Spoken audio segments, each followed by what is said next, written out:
اللہ کے پیارے حبیب سیدنا محمد رسول اللہ صلی اللہ علیہ وسلم اپنی امت کے بارے میں بہت شفیق اور رحیم تھے۔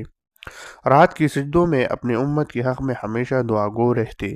عرفات کے میدان میں انتہائی غمگساری کے عالم میں اپنی امت کے لیے مسلسل کئی گھنٹے دعا فرمائی۔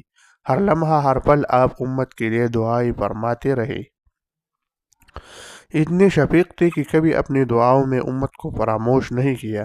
حضور نبی کریم صلی اللہ علیہ وسلم ایک رات نماز تہجد میں تلاوت فرما رہی تھی، جب اس آیت پر پہنچے ان تعذبہم فإنہم عبادک، تو اسے رات بھر پڑھتے رہے اور روتے رہے۔ دوسری روایت میں ہے کہ آپ صلی اللہ علیہ وسلم نے مذکورہ آیت پڑھ کر آسمان کی طرف ہاتھ اٹھائے اور کہا، اللہم امتی، اے میرے پروردگار میری امت کی طرف نظر رحمت فرما، اور آپ صلی اللہ علیہ وسلم رونے لگے۔